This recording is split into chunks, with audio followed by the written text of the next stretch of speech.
கற்று தந்து நடத்துகிறீர், கண்டித்து உணர்த்தி போதிக்கிறீர். ஆவியானவரே, தூய ஆவியானவரே, கற்று தந்து நடத்துகிறீர், கண்டித்து உணர்த்தி போதிக்கிறீர். ஆவியானவரே, தூய ஆவியானவரே.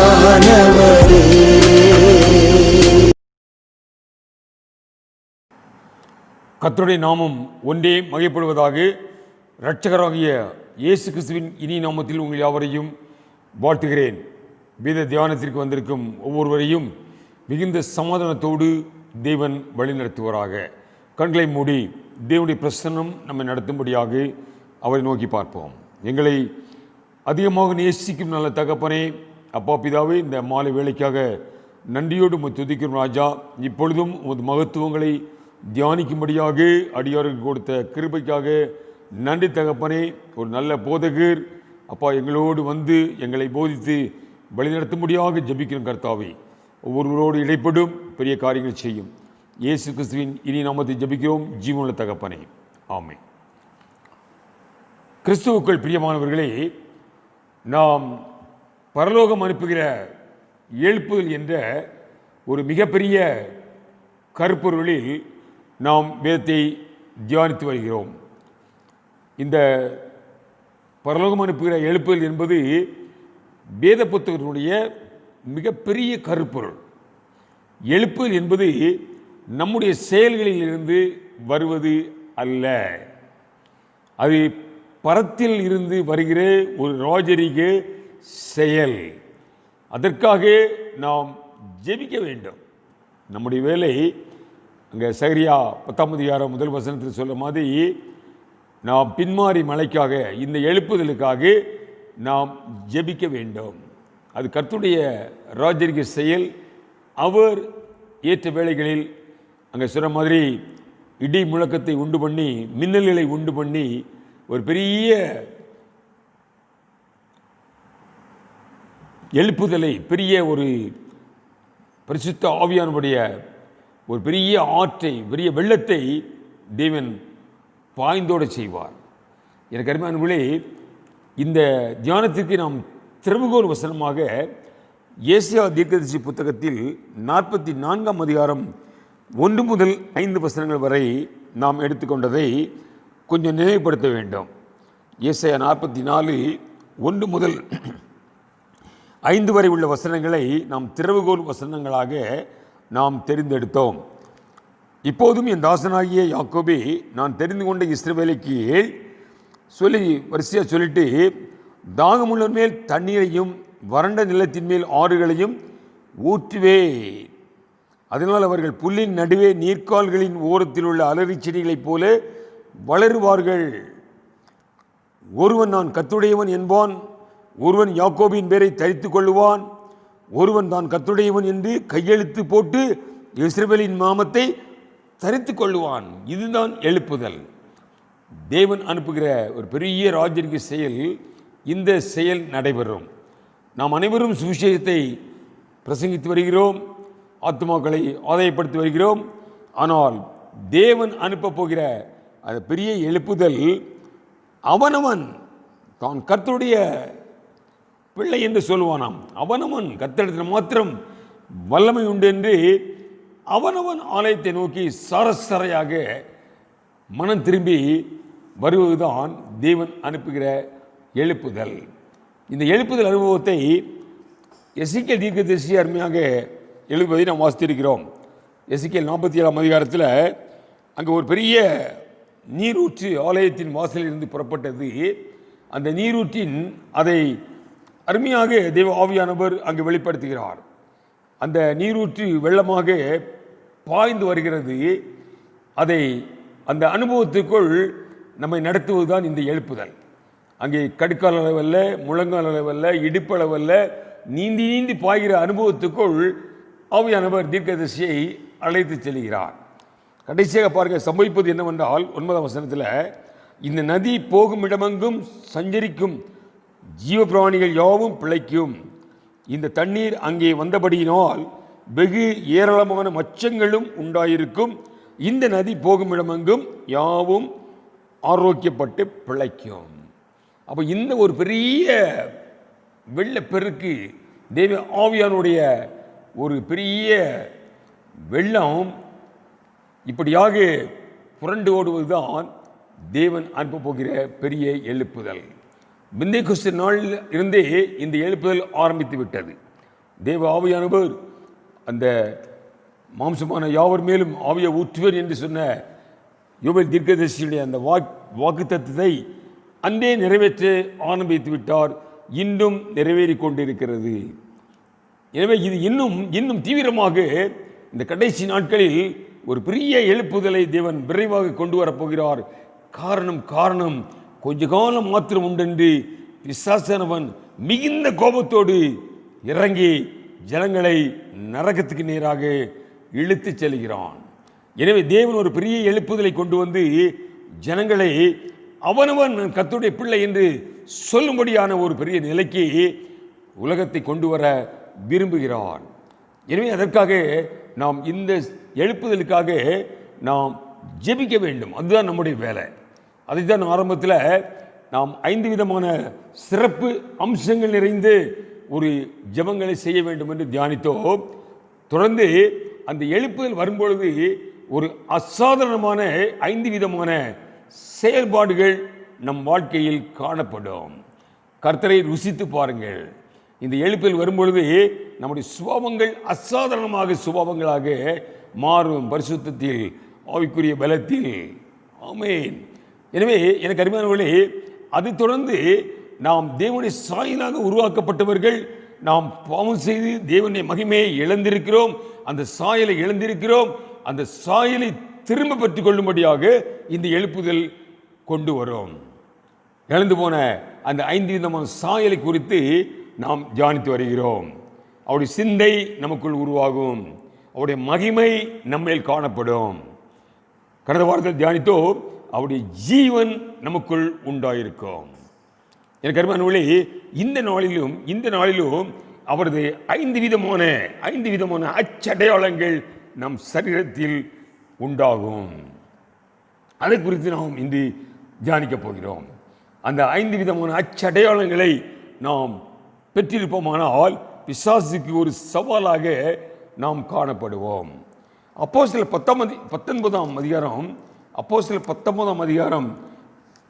15ஆம் வசனத்தில் அங்கே பொல்லாத ஆவி அந்த யூத மந்திரவாதிகளை பார்த்து சொன்ன ஒரு சவாலான ஒரு வார்த்தையை நாம் வாசிப்போம்.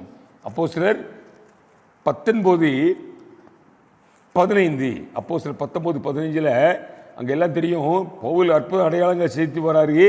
சில யூத மந்திரவாதிகளும் அவர்களும் இயேசுவின் நாமத்தினாலே நாம் இப்படி செய்யலாம், பவுலை போல பிசாசுகளை துரத்தலாம் என்று அவர்கள் துணிந்து செயல்பட ஆரம்பித்தார்கள். அப்பொழுது இந்த பொல்லாத ஆவி என்ன சொல்லிச்சு பாருங்க. 19:15 பொல்லாத ஆவி அவர்களை நோக்கி, இயேசுவை அறிவேன், பவுலையும் அறிவேன். நல்ல கவனிங்க.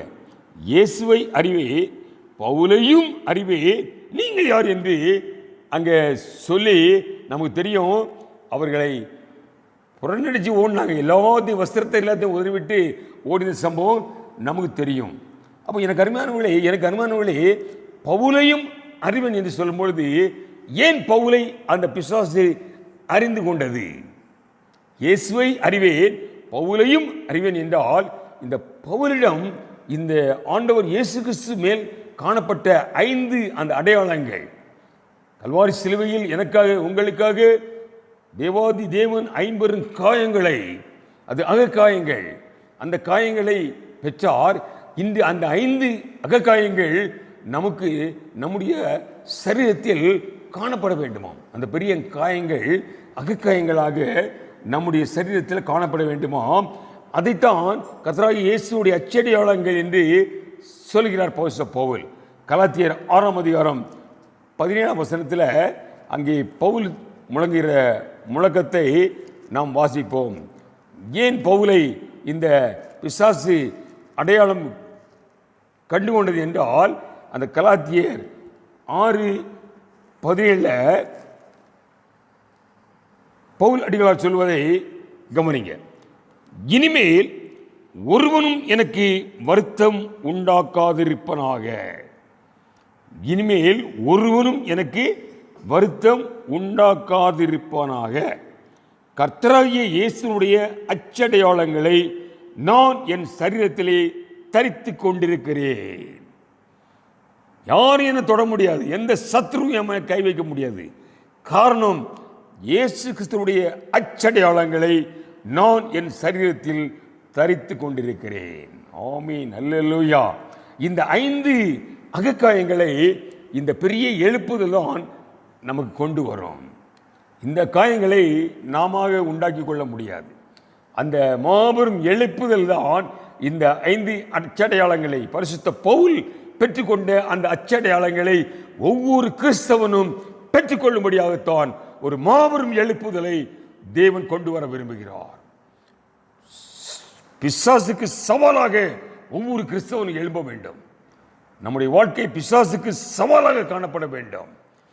அதுதான் தேவனுடைய திட்டம். நம்மளை சத்துருவின் கையிலிருந்து அவருடைய ராஜ்யத்திற்கு அழைத்த நோக்கம், நாம் அவனுக்கு சவாலாக, நான் அடிக்கடி சொல்லுவேன், அவனுடைய முகத்திரையை கிழிக்கும் பிள்ளைகளாக நாம் காணப்பட வேண்டும் என்றால் தேவனுடைய இந்த 5 அகக்காயங்களை, அந்த அச்சடையாளங்களை நாம் பெற்றுக்கொள்ள வேண்டும். அது அந்த பரலோகம் அனுப்புகிற எழுப்புதல் தான் இந்த அடையாளத்தை நமக்கு கொண்டு வரும். எனவே இந்த 5 விதமான அச்சடையாளங்கள் குறித்து நான் சுருக்கமாக தியானித்து அந்த எழுப்புதலினால இந்த அடையாளங்களையும் பெற்றுக்கொண்டு பிசாசுக்கு சவாலாக இந்த கடைசி நாட்களில் வாழ நம்மை அர்ப்பணிக்க போகிறோம். ஆமீன், அல்லேலூயா. பிரச்ச பவுல் அடிகாரிடம் அந்த 5 அடையாளங்கள் இருந்தது. ஆனால் தான் அங்கே பிசாசு நடுங்கிச்சுது. பிரச்ச பவுலை பார்த்த உடனே, இல்லையா, இவங்க மந்திரவாதிகள் போனாங்க, கேட்டது இயேசு தெரியும், பவுலையும் தெரியும், நீங்க யாருப்பா இயேசு நாமத்தை வந்துட்டீங்க. இன்னைக்கு என்னையும் உங்களையும் பார்த்து ஒருவேளை பிசாசு அப்படி சொல்லுவானால் ஆச்சரியப்படுத்தக்க இல்லை. காரணம், நம்முடைய சரீரத்தில் அந்த அடையாளங்கள் இருக்கிறதா என்பதை இந்த தியானம் நமக்கு வெளிப்படுத்தும். எனவே எனக்கு அருமையானவர்களே, சற்று உன்னிப்பாக இந்த தியானத்துக்கு வாருங்கள். எனக்கு அருமையானவர்களே, ஏன் இன்று அசுத்தாவிகள் சாத்தான் விசுவாசிகளை மேற்கொண்டு அலக்களிக்கிறான் என்றால், இந்த அடையாளங்கள் கர்த்தருடைய பிள்ளைகள் சரீரத்தில் காணப்படாததினால். நம்ம சரீரத்தில் இந்த 5 அடையாளங்கள் காணப்படுமானால் கிட்ட வர முடியாது சத்ரு. இன்னைக்கு கிறிஸ்தவர்களாகிய விசுவாசிகளை நாம் சத்ருவால் அலக்களிக்கப்படுகிறோம்.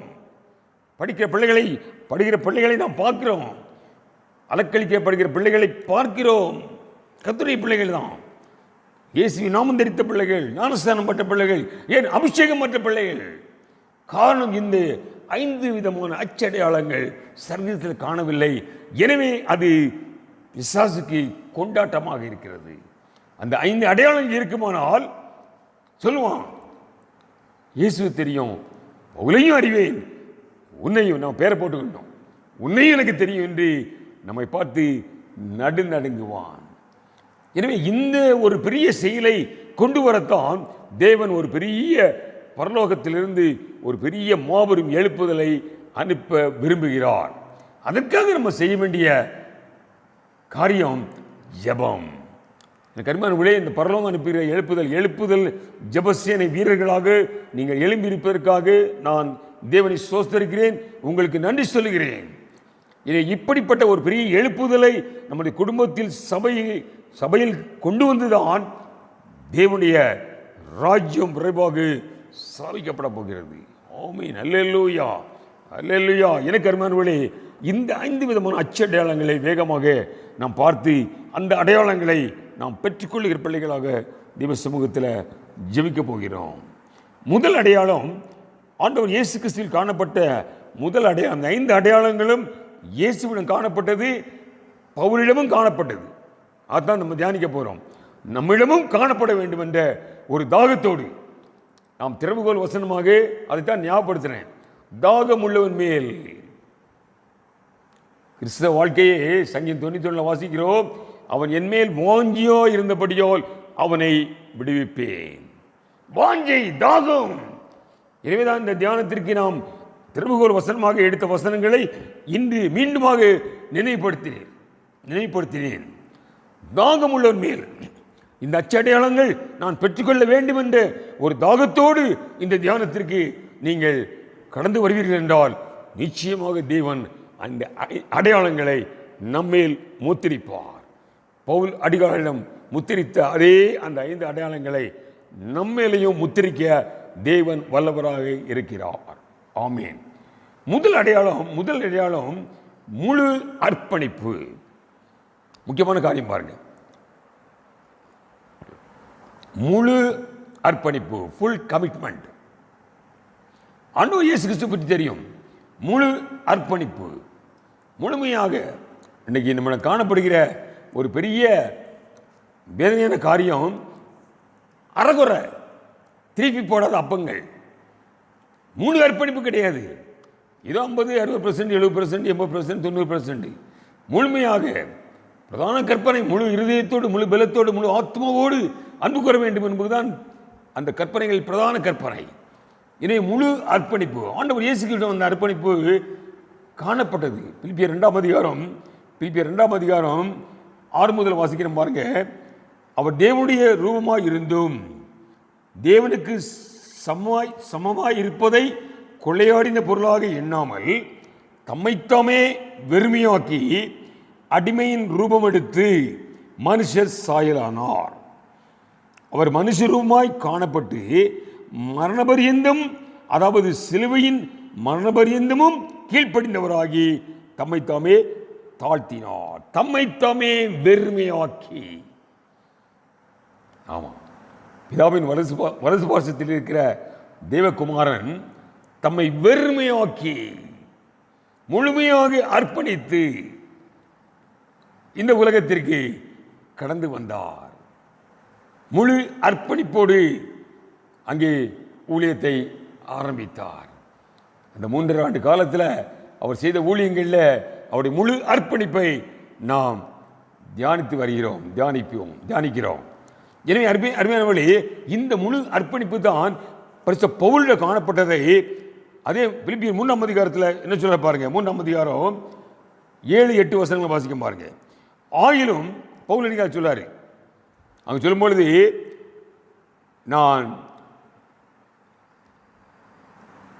8ஆம் நாளில் விருத்த சேதம் அடைந்தவன், இஸ்ரவேல் வம்சத்தான், பென்யமீன் கோத்திரத்தான், எபிரேயரில் பிறந்த எபிரேயன், நியாயப்பிரமாணத்தின்படி பரிசேயன், பக்தி வைராக்கியத்தின்படி சபை துன்பப்படுத்தினவன், நியாயப்பிரமாணத்திற்கு நீதியின்படி குற்றம் சாட்டப்படாதவன். இவ்வளவு மேன்மையை சொல்லிவிட்டு எப்படி அவரை முழு அர்ப்பணிப்பை கொண்டு வர பாருங்க. ஆகிலும் எனக்கு லாபமாய் இருந்தவைகளை எவைகளோ அவைகளை கிறிஸ்துவுக்காக நஷ்டம் என்று எண்ணினேன். அது மாத்திரமல்ல, என் கர்த்தராகிய கிறிஸ்து இயேசுவை அறிகிற அறிவின் மேன்மைக்காக எல்லாவற்றையும் அதான் முழு அர்ப்பணிப்பு. நம்ம சில காரியங்களை ஒதுக்கி வச்சிருக்கணும். சில விட முடியாத முக்கியமான காரியங்களை அங்க சவுல் ராஜா எப்படி முதல் தரமான ஆடு மாடுகளை கொண்டாந்து ஒழிச்சு வச்சானோ, அதே மாதிரி சில காரியங்களை இன்னும் நாம் விட முடியாதபடி நாம் ஒழித்து வைத்திருக்கிறோம். எனக்கு அருமையானவர்களே, எல்லாவற்றையும் நஷ்டம் என்று எண்ணினான். அதான் முழு அர்ப்பணிப்பு. இந்த அடையாளத்தை பார்த்த உடனே தான் பிசாசு நடுங்குச்சுது. இன்னைக்கு நம்ம பார்த்து நடுங்குதா? இயேசுவை தெரியும், பவுலையும் அறிவேன், உன்னையும் அறிவேன் என்று நம்மளை பார்த்து சொல்லுவானா பிசாசு? சொல்லணும். அதுக்கு எனக்கு அருமையானவர்களே, நம்முடைய முழு அர்ப்பணிப்பு. சிறிய விஷயத்தில் ஆராதனையில் கலந்து கொள்வது, ஜெபத்தில் கலந்து கொள்வது, ஊழியத்தில், வேத தியானத்தில், வேற எதை கேட்கிறாரு? அர்ப்பணிப்பு தான். நம்ம காணிக்கையை கேட்கல, நம்மையே கேட்கிறாரு. நீயே எனக்கு வேணுங்காரு.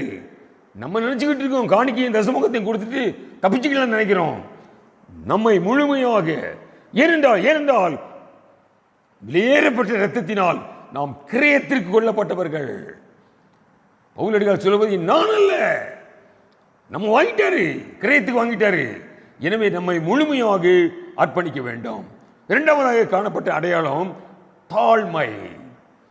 இரண்டாவதாக காணப்பட்ட அடையாளம் தாழ்மை. சீஷர்களின் கால்களை கழுவி முன்மாதிரியை வைத்து போனார். நீங்களும் இதே மாதிரி செய்யுங்கள்னாரு. அவருடைய தாழ்மையை பாருங்க. தேவகுமாரன் சீஷர்களின் கால்களை கழுவினார். அதுதான் பரிசுத்த பவுல் சொல்லும்போது பாருங்க, பரிசுத்த பவுல் என்ன சொல்ல பாருங்க, அப்போஸ்தலர் 20:19 அங்கே தாழ்மையோடு 20:19 பரிசுத்த பவுல் அடிகளார் சொல்லும் பொழுது, நான் வெகு மனத்தாழ்மையோடும் மிகுந்த கண்ணீரோடும் யூதருடைய தீமையான யோசனைகளால் எனக்கு கேட்ட சோதனைகளோடும் நான் கர்த்தரை சேவித்தேன். தாழ்மையோடு. இந்த அடையாளத்தை தான் பார்க்கிறான் சத்துருவானவன். நமக்கு தெரியாது, நம்மகிட்ட இருக்க அடையாளம் நமக்கு தெரியாது, சத்துருக்கு தெரியும். அந்த தாழ்மை பவுலிடம் காணப்பட்டது.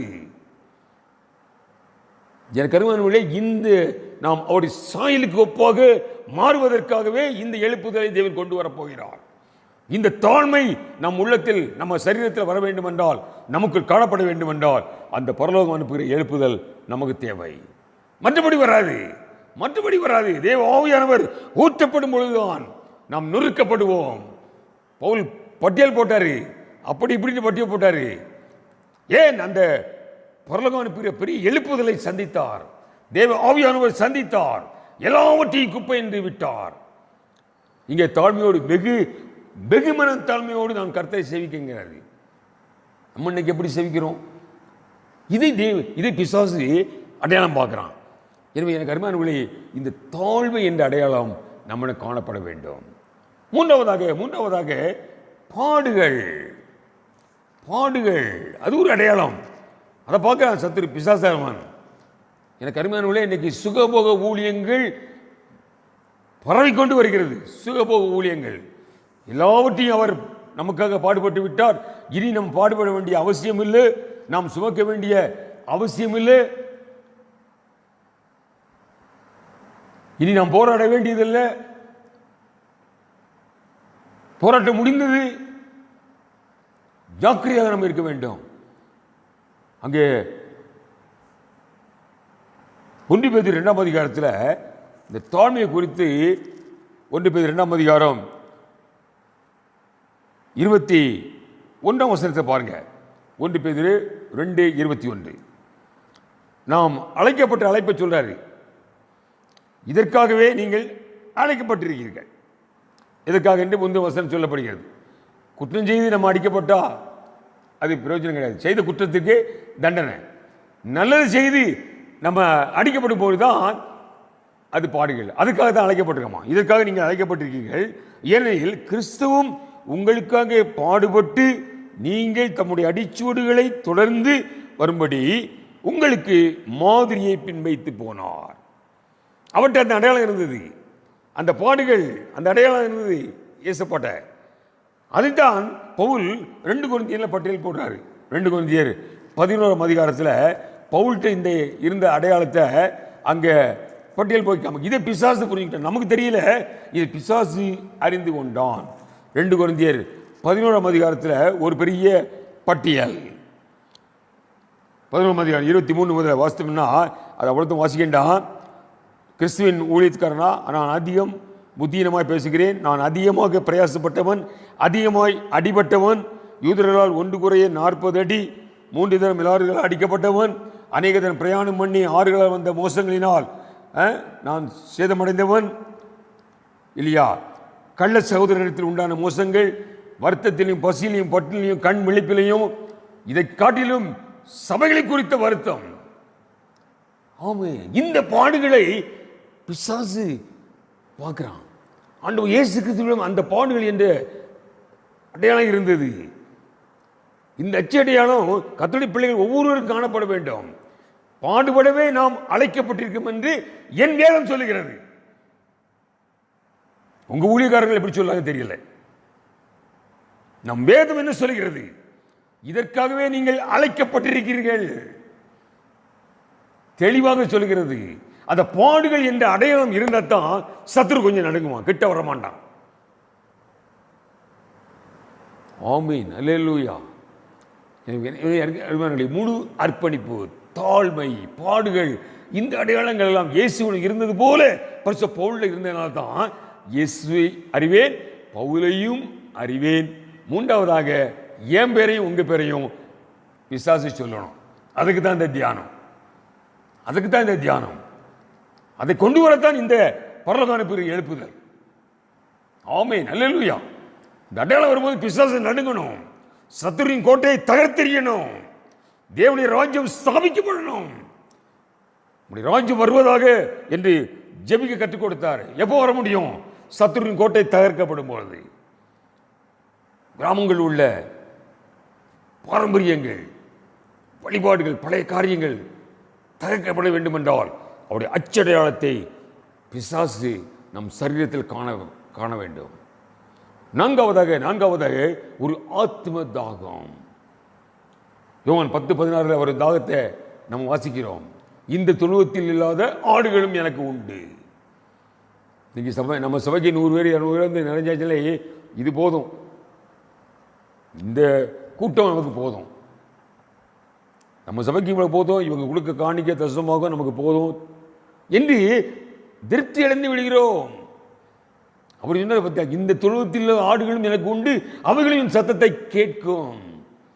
அப்போ இந்த தாகம் இது ஒரு அடையாளம். இது சத்துரு பார்க்கிறான்.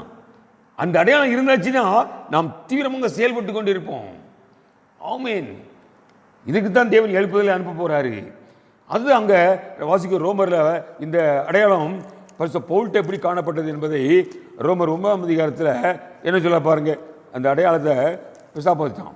எனக்கு மிகுந்த 9ஆம் அதிகாரம் முதல் வசனம், எனக்கு மிகுந்த துக்கமும் இடைவிடாத மனவேதனையும் உண்டாயிருக்கிறது.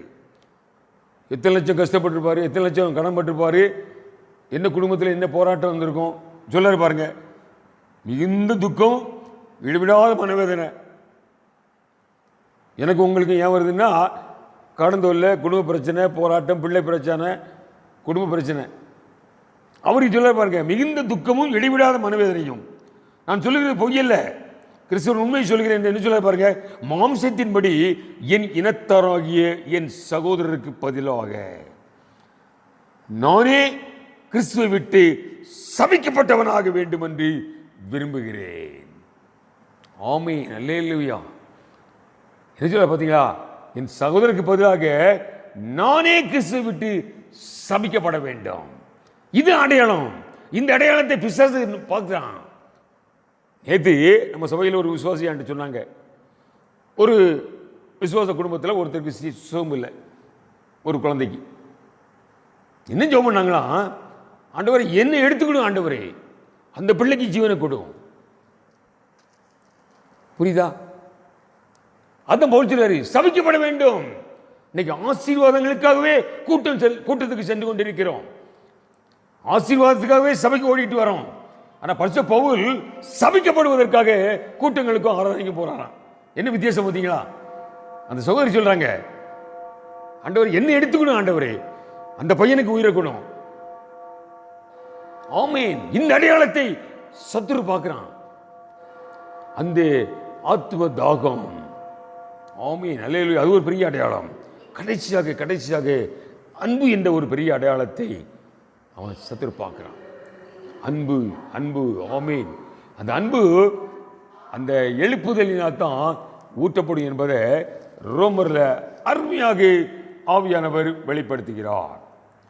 ரோமர் 5ஆம் அதிகாரம் 5ஆம் வசனத்தை பாருங்க. ஏன் இந்த பரலோக அனுப்புகிற எழுப்புதலுக்காக இவ்வளவு பிரயாசப்பட்டு நாம் தியானித்துக் கொண்டிருக்கிறோம், ஜெபித்துக் கொண்டிருக்கிறோம் தெரியுமா? ரோமர் 5ஆம் அதிகாரம் 5ஆம் வசனத்தில், மேலும் அதாவது ஆண்டவராக இயேசு கிறிஸ்துவுடைய அவர் நம்முடைய பாவங்களுக்காக சிலுவையில் மரித்தார் என்பதை விசுவாசிக்கிறோம், உயிர்த்தெழுந்தார் என்பதை விசுவாசித்து நாம் நீதிமான்களாக இருக்கிறோம் என்று சொல்லி, சமாதானம் உண்டு, கிருபைக்குள் நிலை பெற்றிருக்கிறோம் என்று சொல்லிட்டு சொல்றாரு. மேலும் நமக்கு அருளப்பட்ட பரிசுத்த ஆவியினாலே தேவ அன்பு நம்முடைய இருதயங்களில் ஊற்றப்பட்டிருக்கிறபடியால் அந்த அன்பு நமக்கு அருளப்பட்ட பரிசுத்த ஆவியினாலே தேவ அன்பு நம்முடைய இருதயங்களில் ஊற்றப்பட்டிருக்கிறபடியால் அந்த நம்பிக்கை நம்மை வெட்கப்படுத்தாது. அப்போ இந்த பரலோக அனுப்பி எழுப்புது அந்த பரிசுத்த ஆவியானவர் குடங்குடமாக ஊற்றப்பட வேண்டும். அந்த தேவ அன்பு ஊற்றப்படும் பொழுதுதான் வேதம் சொல்கிறது அந்த அன்பு நம்மளை உந்தி தள்ளும். பவுல் சொல்றாரு அந்த அன்பு எங்களை உந்தி தள்ளுகிறது. ஆமென், அல்லேலூயா. அப்ப அந்த அன்பு தேவ அன்பு, அந்த அன்பு இருந்தாச்சுன்னா நம்ம மற்றவர்களை சாதாரணமாக நேசிப்போம். என்ன கர்த்தருடைய நோக்கம் தான், என்னிடத்தில் எவ்வளவு அன்பு கூறுகிறாயோ அதே மாதிரி உன் அயலாளத்தில் அன்பு கூறு. இதான் நம்ம தேவன் அன்பு கூறுவதற்கு ஒரு அளவுகோல். அப்ப அந்த அன்பு தேவ அன்பு ஊற்றப்படும் பொழுது நம்மளால சும்மா இருக்க முடியாது. அது உந்தி தள்ளும் தேவனுடைய செயல்பாடுகளை, தேவனை சேவிக்க, தேவனுக்கு ஏதாவது செய்ய வேண்டும் என்று நம்மளை உந்தி தள்ளும். அந்த அன்பை ஊற்றத்தான் பின்மாரியை தேவன் கொண்டு வர போறாரு. குணமா ஊற்ற போறாரு. அதை பெற்றுக்கொள்ள அதான் நமக்கு திறவுகோல் வசனம், தாகம் உள்ளவன் மேல் அந்த அன்பை பெற்றுக்கொள்ள. அதுதான் ஊழிய நாட்கள்ல ஆண்டவர் இயேசு கிறிஸ்து முழங்கினார். பண்டிகை நாட்கள்ல ஓ தாகமாக இருக்கிறவர்களே வாங்கினார். பிறப்போகிய பரிசுத்த ஆவியை குறித்து சொன்னார். அப்போ எனக்கு அருமையானவர்களே, இந்த பரலோகம் அனுப்புகிற ஒரு பெரிய எழுப்புதினால் தேவ அன்பு நமக்குள் குடங்குடமாக ஊற்றப்படும். அங்க சொன்ன மாதிரி அந்த நம்பிக்கை நம்மை வெட்கப்படுத்தாது. அல்லேலூயா. அவன் அந்த தேவ அன்பை பற்றியிருக்கிற அடையாளம் காண்கிறோம். தேவ அன்பை நம்ம உள்ளத்தில் ஊற்றிருப்பதை கண்டுகொள்வார்கள் ஜனங்க. நம்ம வார்த்தையினாலே கண்டுக்கிடுவாங்க. நான் போன வாரம் தான் சொன்னேன், பசுனாலும் ஒண்ணுதான் மாடுனாலும் ஒண்ணுதான். பசுனாலும் ஒண்ணுதான் மாடுனாலும் ஒண்ணுதான். உன்கிட்ட அன்பு ஊற்றப்பட்டா நீ பசுன்னு சொல்லுவ, நீ மாம்சத்தில் இருந்தீங்கன்னா மாடுன்னு சொல்லுவ. வார்த்தை மற்றவங்களை அப்படி தேள் கொட்டுற மாதிரி கொட்டும். தேவ அன்பு ஊற்றப்பட்டால், தேவ அன்பு நிரம்பி வழிந்தால் உடைய பேச்சே, சுபாவமே, பார்வையே மாறும். ஆமென், அல்லேலூயா. நான் பேசும்பொழுது எதிர்பேச முடியாம சரணாயிருவாங்க. நம்முடைய வார்த்தை அப்படிப்பட்ட வார்த்தையா வரும், அன்பு வார்த்தையா வரும். அவன் கோபத்தோடு நம்ம கோபத்தோடு பேச வருவான். அவன் கோபத்தோடு ஏதாவது செய்யணும்ட்டு வருவான். நம்முடைய வார்த்தை, அந்த அன்பு வார்த்தைகள், அந்த அன்பு வெளிப்படும் பொழுது அவன் அப்படி சரணாயிருவான். அதுதான் பிசாசு சொல்லுவான். அந்த அடையாளத்தை பார்க்குறான். அந்த அடையாளம் இருந்தால் அவன் சொல்லுவான், இயேசுவை தெரியும், பவுலையும் தெரியும், இந்த குலகச்சேரியில் இப்படி ஒரு ஆள் இருக்கான் ஐயா என்று நம்மை பிசாசு அடையாளம் கொண்டு கொள்ள வேண்டும். அந்த அச்சடையாளங்கள் நம்முடைய சரீரத்தில் காணப்பட வேண்டும்.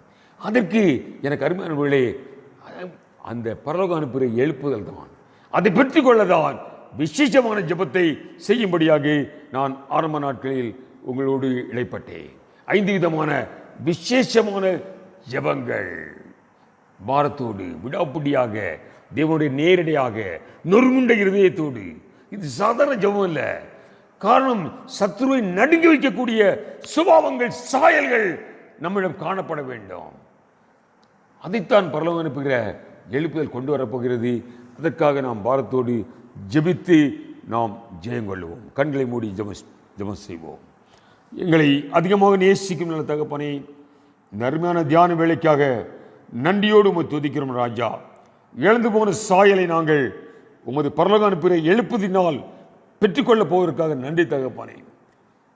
ஒரு தாகத்தோடு மான்கள் நீரோடை வாஞ்சித்து கதறுவது போல தாகத்தோடு இந்த எழுப்புதலுக்காக நாங்கள் காத்திருக்கிறோம் ஆண்டவரே.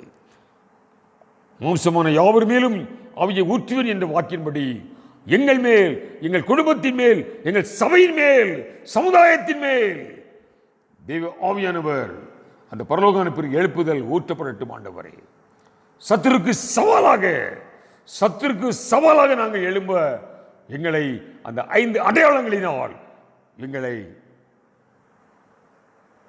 எழுப்பும் ஆண்டவரே. அந்த 5 அடையாளங்களை உண்டு பண்ணும் ஐயா. சத்ரு கண்களுக்கு அந்த அடையாளங்கள் காணப்பட்டும் ஐயா. சத்ரு நடுங்கட்டும் ஆண்டவரே. பிசாசுக்கு சவாலான ஒரு வாழ்க்கை வாழ எங்களை பலப்படுத்தும். பெரிய காரியங்கள் செய்யும். இயேசு கிறிஸ்துவின் இனிய நாமத்தை ஜெபிக்கிறோம் ஜீவனுள்ள தகப்பனே, ஆமென். என் ஆத்துமாவை கர்த்தரை ஸ்தோத்திரி, என் முழு உள்ளமை பரிசுத்த நாமத்தை ஸ்தோத்திரி. என் ஆத்துமாவை கர்த்தரை ஸ்தோத்திரி, அவர் செய்த சகல உபகாரங்களையும் மறவாதே. நம்முடைய கர்த்தராகிய இயேசு கிறிஸ்துவின் கிருபையும் பிதாவாகிய தேவனுடைய அன்பும் பரிசுத்தாவின் ஐக்கியமும் நம் அனைவரோடு சதா காலங்களிலும் நிறைவாக நிலையாக இருப்பதாக. ஆமென்.